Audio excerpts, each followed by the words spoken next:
Tonight is Thursday night's yoga basics, and normally we would be in the studio, but we are on Zoom because of COVID, and we are in my little yoga room, which looks a lot longer with the wide lens on the computer laptop so that I can fit the whole mat and my whole body into one screen.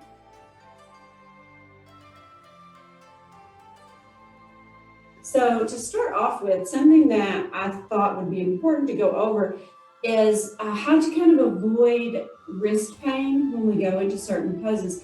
And this is something I try to explain during class, but I thought this would be an opportunity for me to really kind of explain it a little more clearly so that you guys have an opportunity to kind of really see up close, since I can't in class when we're in the studio, everybody's 10 feet apart and I'm up at the front, I can't really walk around. So I thought this way you could really see my hand. I can bring it right up here to the front of the screen, and you guys can see really what I'm talking about when I say to kind of make the, to kind of cup the palm, the inner palm of your hand and put the pressure on the outside. I think sometimes that's a little confusing. So I thought tonight would be a really good way, a really good time for me to kind of get a little more into that and explain a little more.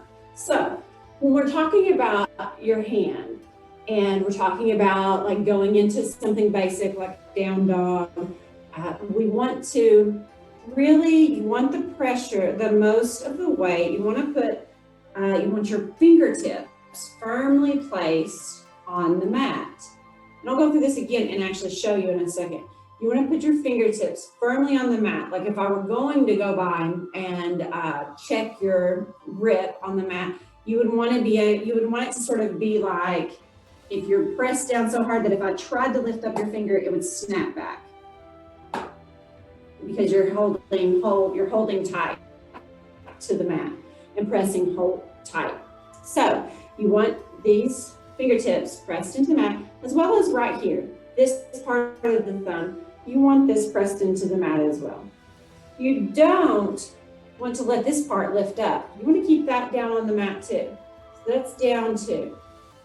But then this part, imagine it's almost like a suction cup. What I have said is imagine it's like a little marble or a ping pong ball or like a tiny egg, and you don't want to crush the egg. So you're trying to keep this part suctioned up, and then this part of the hand so that you're avoiding hurting your wrist. You really want to not put a lot of weight in this area, like not here on that pad and not here. You really want the weight in this area and here, and then here. The inner part of the hand is going to stay free from the mat, whereas here, outside of the palm, is going to be where you really have the weight of your hand. Not so much here as here and around and then across here. So what that would look like is when you're going into down dog, you want to have your hands spread really wide. They're really wide like this. And again, that pressure, you're putting that pressure in the fingertips and the pads of the hand around the palm, but not the middle of your palm. You don't want it there. So then once you have that grip, then you want to bring yourself up, lifting the tailbone up, your feet are going to be a little further away. But the point is, when you're holding your hands like this and putting that pressure into the fingertips, into the pads of the hand, then you're not putting that weight down here or on the palms where it's pressing into this wrist and making that wrist really sore. So that's something to really consider, because you don't want, if we go into a lot of down dogs, if we do a lot of sun salutations, then you're really going to be going up and down on the hands.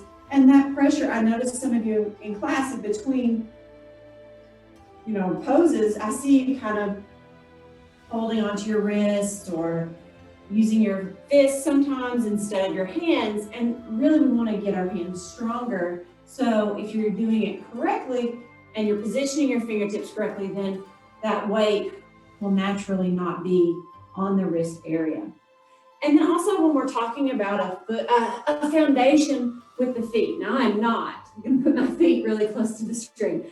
So, but you want to lift the toes up and spread them out wide as you can, and then let them fall back onto the mat and really grip. You know, you're going to have them spread and firmly placed on the mat. And the back, most of the weight, more of the weight will be evenly distributed to the back, to the heel of the foot here, okay? And so you're really gonna have the weight of your foot and the grip of the mat are on the four corners of the feet. Here, the toes, here, and then not that your heel really has corners, but the side, you know, the here and then here as well. So you want that firm, strong base to place your feet.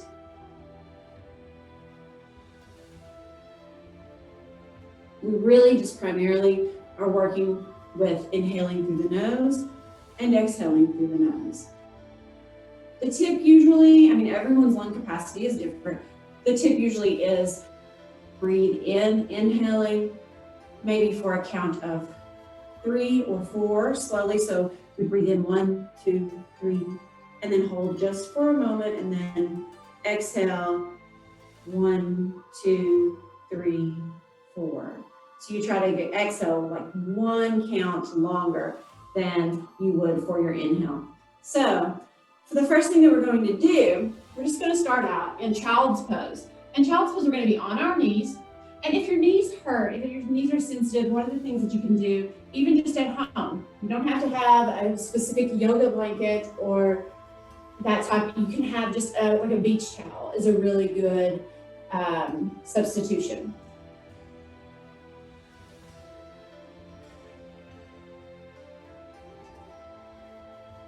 So if this were like a beach towel, then you would just kind of take it a couple folds so that you have some cushion. And then you would just put your knees here on that so that you had a little bit of cushion, and then you stack the hips over the knees. And your hands, again, this tabletop position is a great way to start trying to practice that yoga grip with the fingertips and the outer portion of the hand. So you're here, shoulders are stacked over the wrists, hips are stacked over the knees.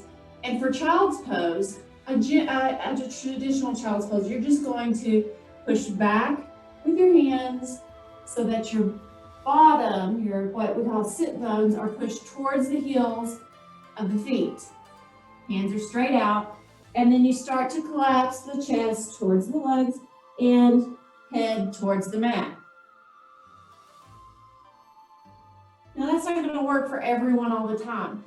We've all got different types of bodies, different body parts that kind of get in the way sometimes. And so something that you can do, and also like if your head, you're just like, I can get my head down there.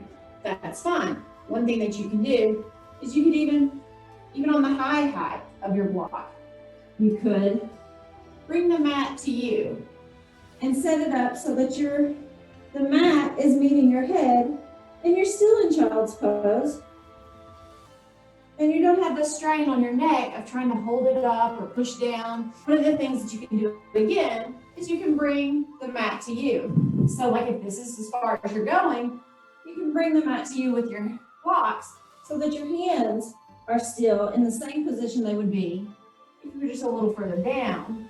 But you're allowing room for, let's say, a bigger chest, or maybe some like little leftover if you have like a baby bump, or if you are pregnant and you're doing yoga and you need room for the baby. Another thing you can do is also open the legs out, open the knees apart, toes would come together.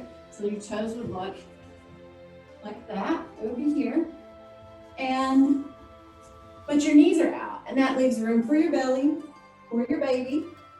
And if you still need that extra room, again, bring the mat to you by putting the blocks here so that your hands and arms are out like they're in child's pose, but you're still leaving a lot of more room for baby belly or whatever.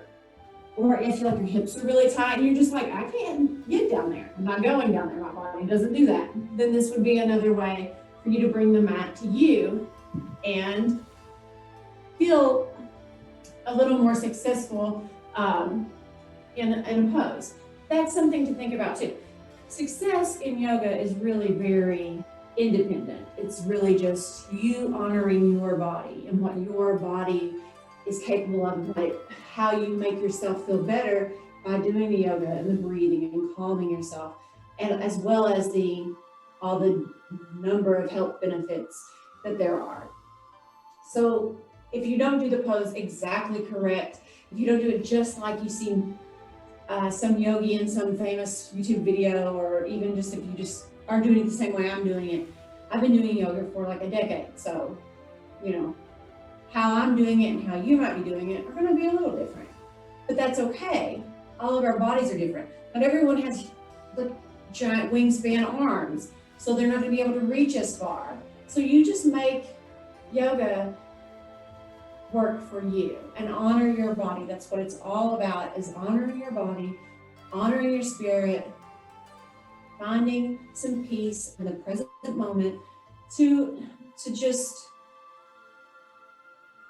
relax and enjoy the 55 minutes to an hour that you spend doing yoga if you're in like a Harlan yoga class, or the 30 minutes you spend doing yoga, or 10, whatever your time frame is.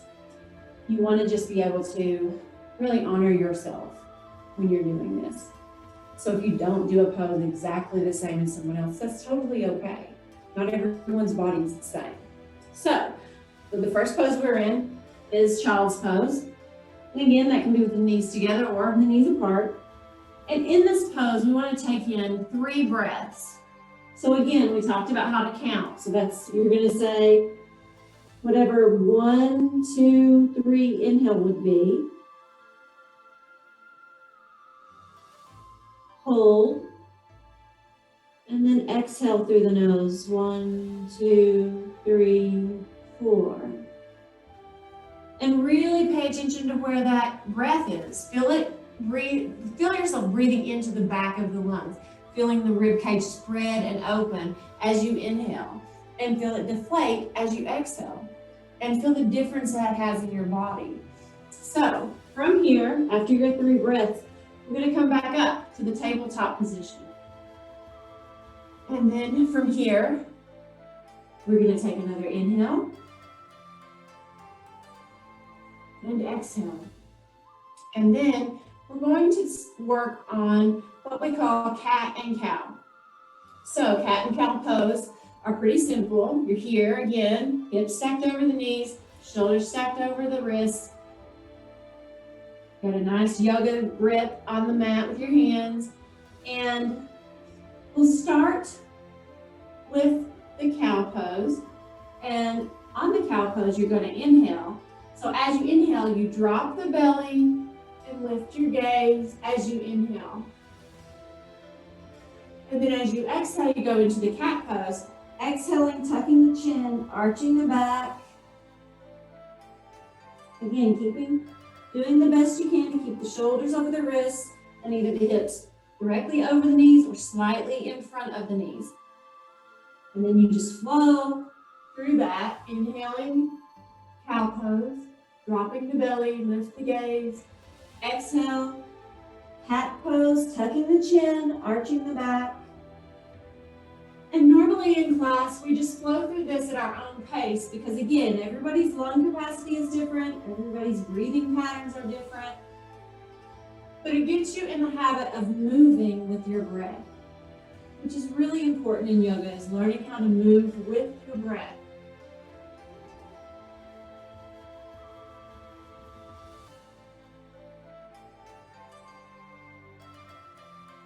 So after we've gone through a few of those, then we're going to try to go into our first down dog. So you're going to tuck your toes to the mat, and then we will lift the knees off of the mat.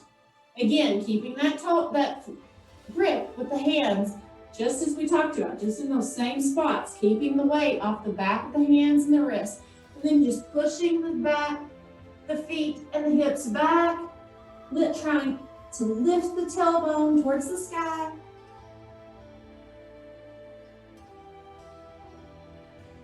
And know that your feet are not, like my feet aren't even touching the ground. So usually we'll pedal the feet out, giving the calves a chance to stretch out a little bit.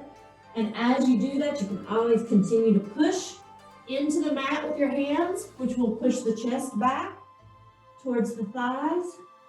And make that making those hips go up a little higher. Pedal the feet out. Maybe bend the knees, both knees together. Really pushing on the chest back and then attempting to straighten the legs.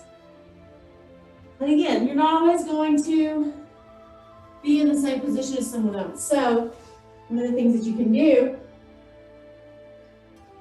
you can sometimes use the blocks for down dog, if that helps helps with the legs, helps bring the feet to the mat. You can also use your blanket or your towel, whatever you have, and if you fold it up a few times, you can also position it so that it is right about where your heels would fall. And see, now if this was a thicker, like a yoga blanket or a thicker quilt, then you would be able to, that would stay firm right here. And that would allow you, again, to let the mat meet you instead of you trying to get to the mat.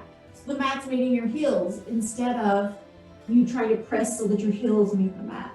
And it takes some of the pressure off the hands when you're able to lay some of the weight onto the feet. So in down dog, you take a few breaths. Again, inhaling and exhaling. Inhaling and exhaling. And then let's bend the knees and walk to the top of the mat. I'm just going to go to here because I don't really have that much space. I'm going to the top of the mat in what's called forward fold, which is basically just folding forward, which for that's not, again, I have really long arms. It's really not hard for me to touch the mat. But for some people, it's really difficult. So you can even just say, okay, this is where I'm at. You can say, I'm going to use my blocks and hold on to my blocks as I fold forward. You can do that. You can keep a little bend in the knees. You don't have to lock them straight. Keep a bend in the knees, or you can keep a super big bend in the knees and fold yourself forward. Sometimes I like to just do a super big bend in my knees just to get started in general, just because I like the way this feels. So then we would inhale to what's called a flat back or halfway up. Your hands are going to be on the shins, maybe thighs, just to a flat back. And then exhale back down.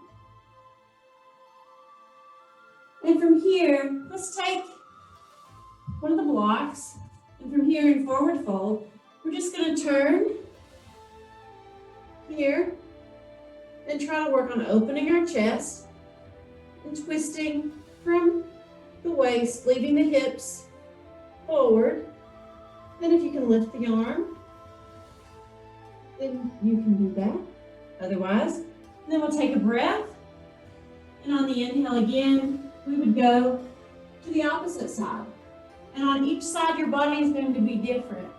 Sometimes there are poses where my left hip's will open up a lot more than my right hip will. So there's a lot of poses where I look very different on one side from the other, and that's pretty typical of everyone. So again, like here, this way, to the right, I feel like I was able to open up quite a bit more. Then if I turn to the left, I don't feel like I can open as much. And then you come back, folding at the center. And then we would bend the knees, putting the hands back down, and stepping ourselves out to a down dog.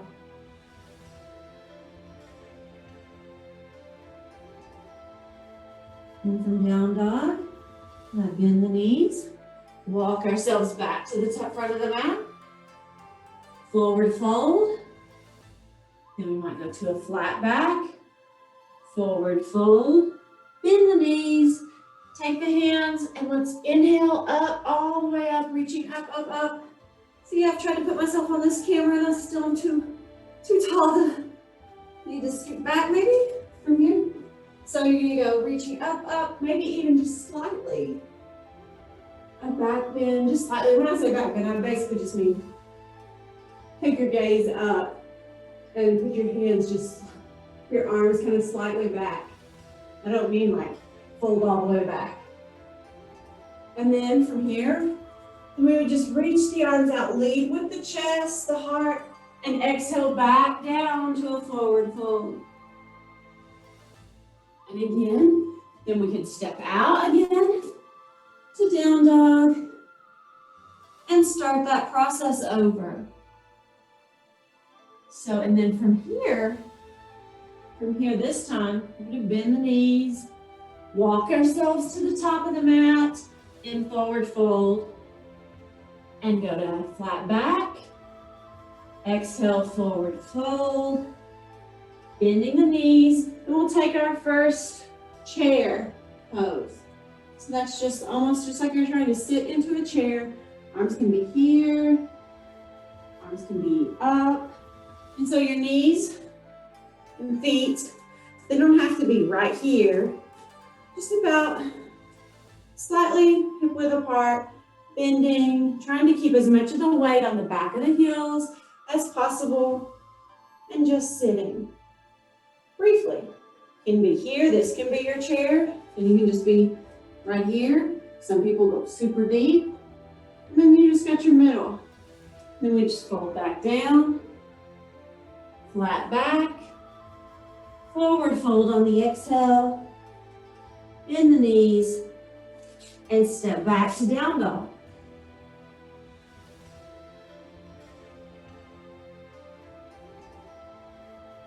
And then we would bend the knees again and bring ourselves to the top of the mat and forward fold. And then maybe inhale again into a chair. And then forward fold. And step out again to down dog. Move that out of the way. Step out again into down dog. And this time, let's roll out to a plank. And so again, you want to keep those hands firm. Fingertips, outer part of the palm, upper palm, pressed into the mat. Keeping the weight off the back of the hands and the wrists. Keeping yourself belly button sucked in towards the spine. Back is flat, legs are strong. And from here, we might just go down to our knees and then bend the elbows. Elbows are going to come back. Some people might know it as like military push-ups. Instead of your arms going out here, they go back and close to the body. So we'd be on the knees and then knees. And we're going to go to the chest and the chin as we move through. Put our belly is flat onto the mat. And from here, we inhale into cobra, just a low cobra. And for cobra, you want to keep your legs tight, the top of the feet pressed into the mat. Shoulders are open. And the shoulders open. Elbows not out here, squeezed into the sides of the body. Just like this. And then you bring it back down.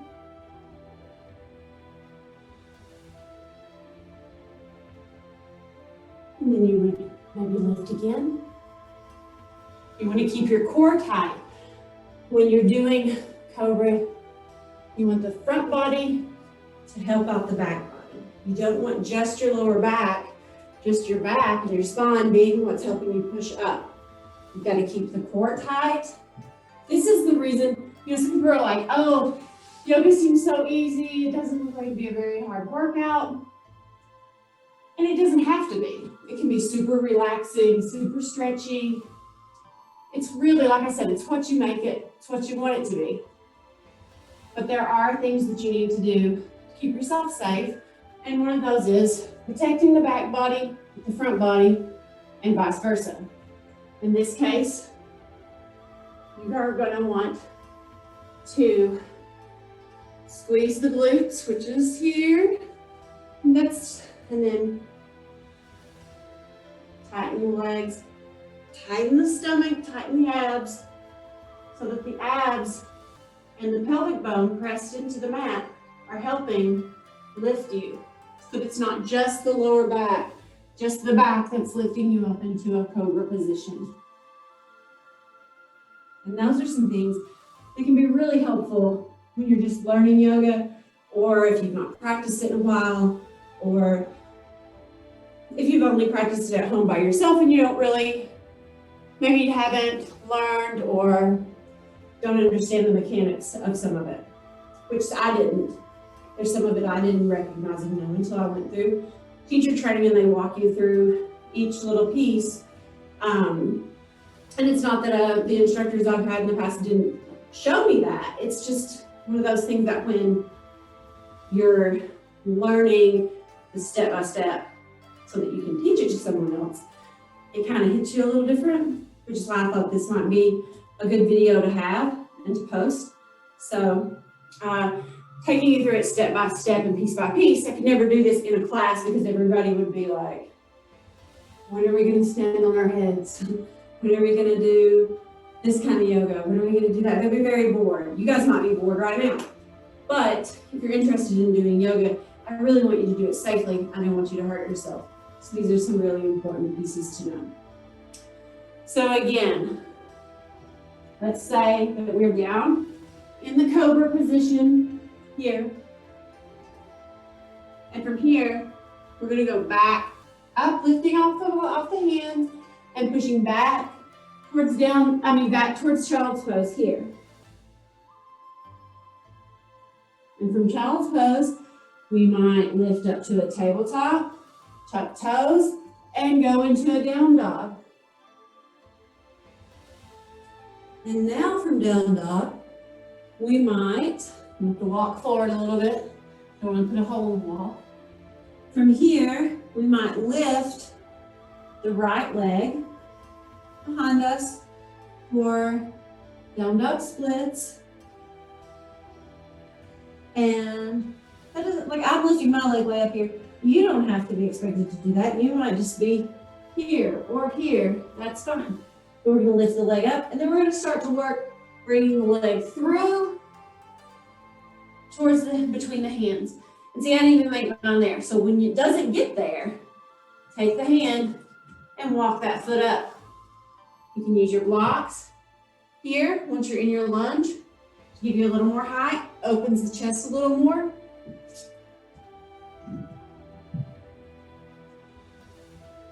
And you're here for what's called lunge, obviously. Maybe not obviously, but if you've done a PE class or been an athlete or anything like that, then this is kind of the lunge position.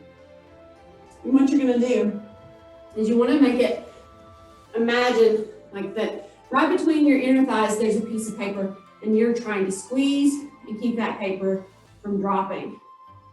So, see? Somebody said once, I would go in there and I would fall on my head. And I said, so I fall all the time. And they said, really? You fall? And I'm like, yeah. I'm teaching the class and sometimes I still fall. It happens.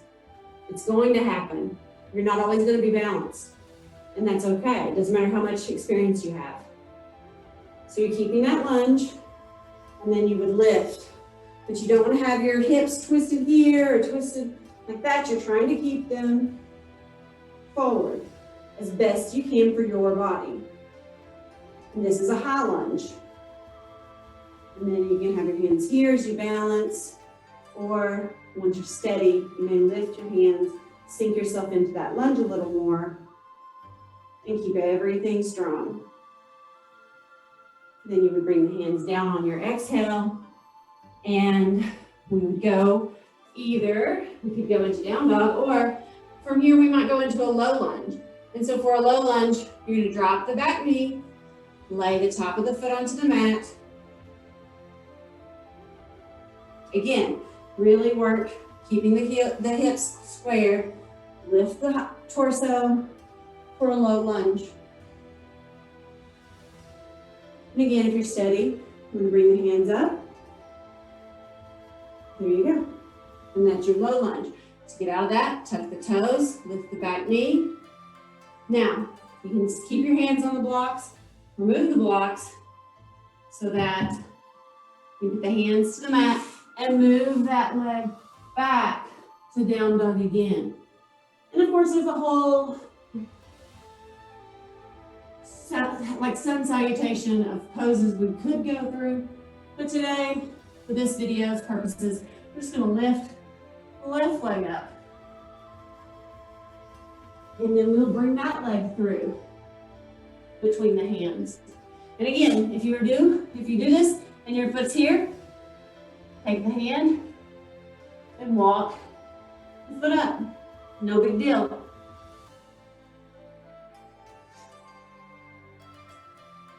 And being able to do that really doesn't even have anything to do with how athletic you are, how talented you are. I mean, I've worked with athletes, young athletes that can't get their foot up here.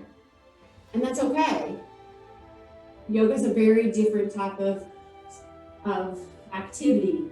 It's not the same as other things. So you're not gonna always, be able to do everything immediately or do things that may look simple to you.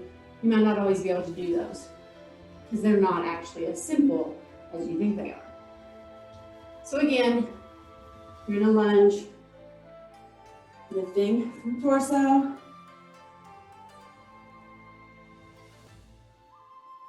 And you can lift the hands. On the exhale, you bring it back down. And we would go into a low lunge, dropping the knee, top of the foot to the mat. Trying to keep those hips squared. And low lunge here. Then tucking the toes, lifting the back knee, keeping your hands on the blocks. If you want for your down dog, or moving them out of the way. And just using the hands here for another down dog. So again, if you can work on those things that we just went over, then basically, once you kind of get a feel for those specific little poses, then you're going to be able to pretty much do the majority of things that we're going to do in a basics class, because everything kind of flows through those positions that we just went through. So like something we might do in a yin class, which is like deep stretches that you hold for quite a while, then you're going to, one thing we might do from a tabletop is melting heart. So you're going to bring the hands, you're going to leave the hips over the knees, and you can walk the hands out as you bring the chest to the mat, or bring the heart to the mat and melt the heart to the mat. Same rules would apply to that as it would for child's pose. If you need the same room, you can always use blocks for your arms, or you can use the blocks to bring the mat to your head. That would also work. So again, like I said, pretty much if you have these basic beginning parts of yoga, then you can do a lot, basically most or all of what we would walk through And even if you feel like you aren't doing it correctly or you aren't doing it correctly or right or well, then it's still something that you can work on. And it may be the way that your body adjusts that pose. What works for your body may not work for everyone else, and that's okay. As long as you're doing it safely and protecting the front body, protecting the back body, protecting the back, protecting the shoulders, the wrists, then that's the things I want you to learn. So to be safe, not necessarily to do the perfect down dog or do the perfect chair pose, but to be able to honor your body safely is really what I'm looking for and what I'd like to see you guys get out of yoga. So again, like I said, you would be able to pretty much do most of or all of what we're going to do. So even if you're in a plank and you put the knees down, you go from knees, chest, chin, so knees to the mat, chest, so that means the butt's kind of in the air, chest, chin, slide through to the mat, or cobra, and from cobra even go into a sphinx pose. So the arms are flat on the mat, glutes are tight, legs are tight, core is tight, protecting the back body, chest is open, hands are pressed into the mat. And then obviously you look just like one of the Sphinx statues or pyramids or whatever they are in Egypt, right? And then you can easily bring yourself back down, slide the hands back to the sides of the chest, tuck the toes, and bring yourself back to the down dog. So those are a lot of the poses that we do from the mat to standing. And a lot of the poses we do on the mat even start as simply as just a butterfly. The only difference in a bound angle or butterfly pose that we would do in yoga and what you may have done like in cheerleading or PE or stretching before a ball game is it's really important to try to keep the back aligned if it's comfortable and you want to keep the spine and the neck, all of that aligned and straight. So when you move forward, take a nice inhale, and then the exhale, that's when you fold. You can rest the arms on the legs. That can even help you to push the legs down a little more. Keeping the chest open, you would fold forward. So see, even there, my back's rounded a little bit. So maybe I only need to go here today. Maybe I'm a little stiff, maybe that's as far as I'm gonna go. Because if you're here, hunched over, then you're not really able to keep your heart open, you're not able to keep the breath, the breathing, and the movements together because you're closing that off. You're closing the body off, you're closing off your lungs, and it's kind of the opposite of what we're trying to do in yoga. So again, from here, you're gonna fold forward as best you can, keeping the body, the back and neck in alignment.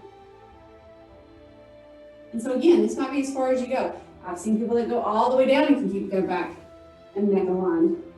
That's not me, may never be me. You can also take the hands, put them, interlace the fingers, put them under the feet and open the feet, kind of like a book. And that can be your butterfly as well here.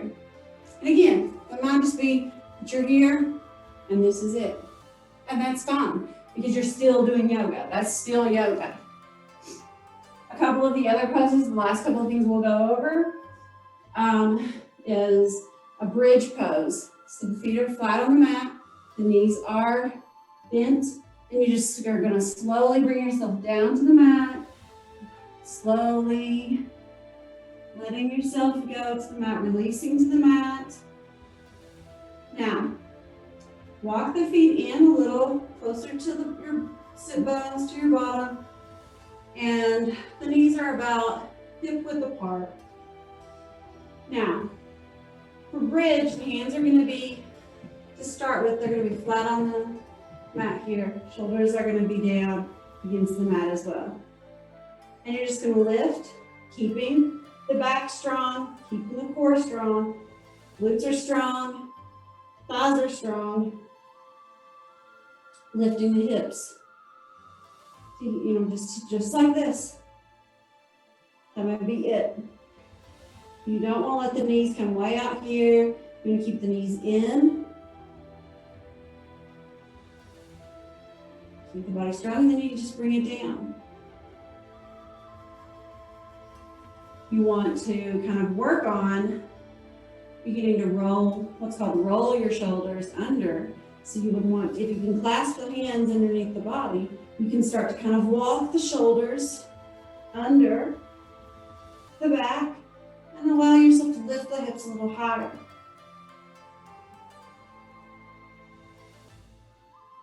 And then you would slowly release. And I always like to just be very still for a moment after going into a pose like that. It involves bending the back because you don't want to rush into anything after moving the spine around like that.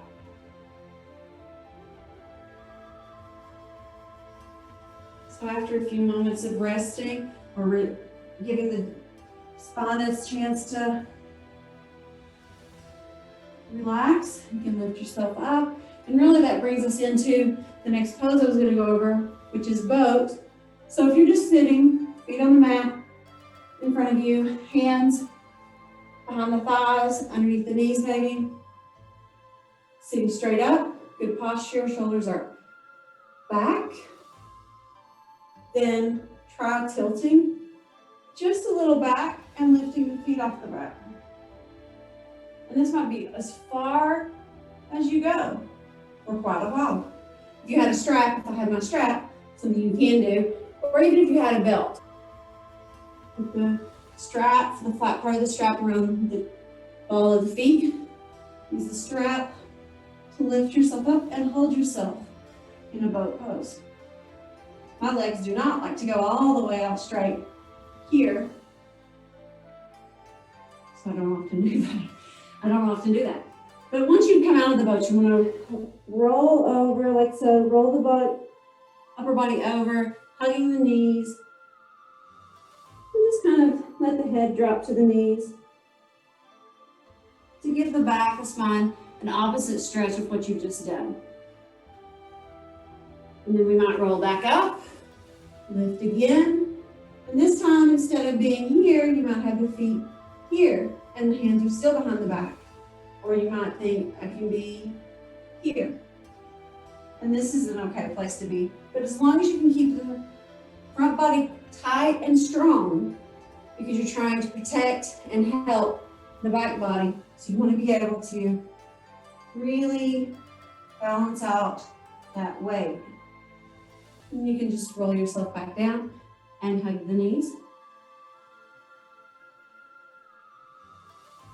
And other than those types of poses, all that we really do on the ground would be, wide straddle where you've got your legs out in front of you. You might take a block, take the block and bring it out in front of you here, or as far as you can go. Keep the feet flexed, which means that they are toes up towards the ceiling. And then you would just fold towards the block. In yoga, on your poses, you're going to lengthen yourself on inhales and fold more or go deeper into a pose on the exhales. So here we would be inhaling and exhaling. You would more likely want to keep the gaze towards the mat, the top of the mat. And then you bring yourself back up, bring the legs in together, shake them out. We also might, from a straight leg seated position here, we might lift one knee, bring that knee in. I'm going to put a fist width between the thigh and the knee, the thigh and the foot. And then left hand to the outside of the right knee, right hand behind the right hip, maybe tent the fingers so that you're sitting up a little taller, and turn the torso slightly as you can on the exhale towards the right.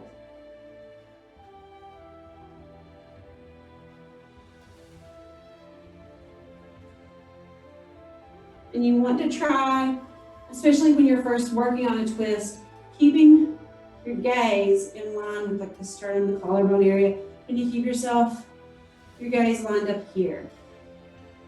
You can also take a look behind the shoulder, but when you're first working on that, I think it's easier to gauge your progress if you're looking in the direction of the sternum here.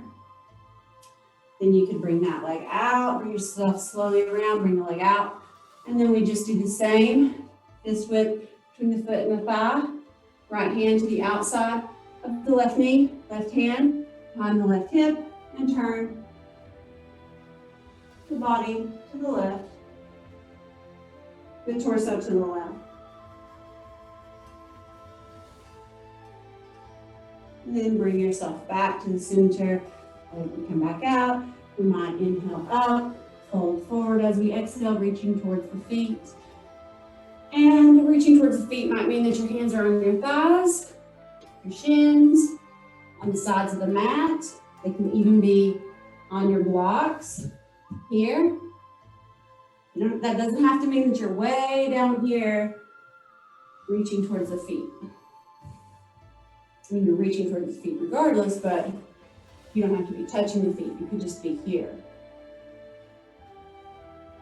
And the strap is a good thing for this position too, because you can, again, wrap it over the ball of the feet and hold each side of the strap to pull and bring yourself closer, folding a little deeper without really closing the body off. You can keep that posture. And then we bring ourselves up.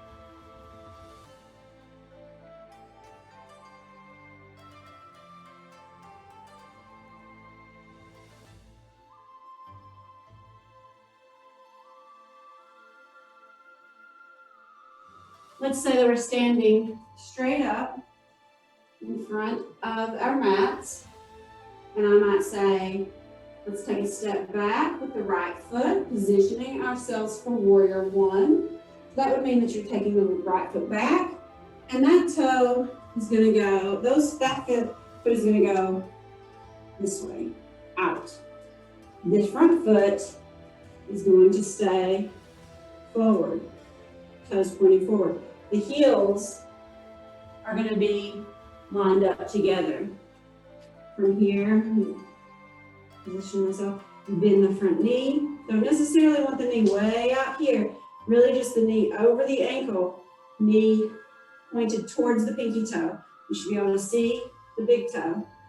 Then you're keeping the front body forward, hips as best forward as you can. It's always nice when you're first learning this, keep your hands on your hips. Kind of helps you position the hips.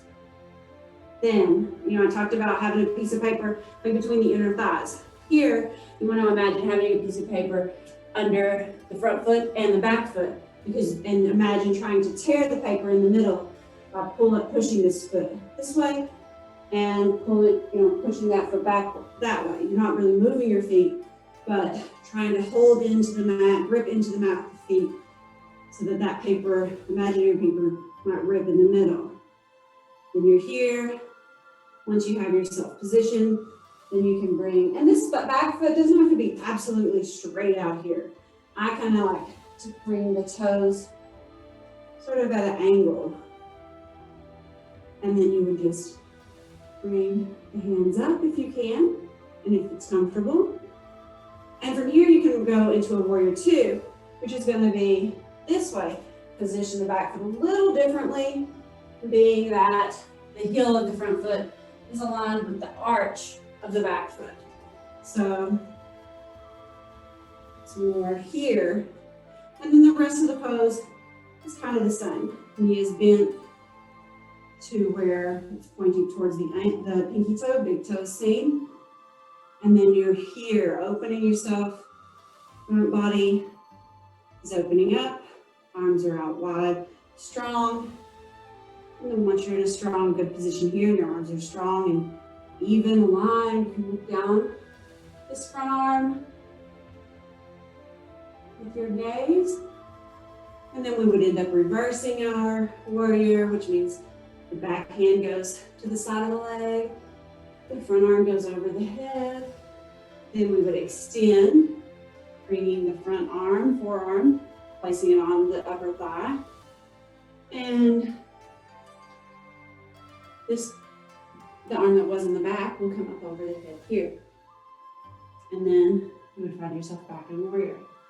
And then you could straighten it out, go into triangle, other different poses that we can go into from that. But again, I'm just kind of going over the basics. I wanted to give you guys a more up close look at some of the poses that, again, I can't really get up close and personal and show you because of COVID. I kind of have to stay on my mat when we're in the studio. You guys have to stay on yours. So this gives me a chance to kind of show you just some of the poses, some of the positionings that are safest for you.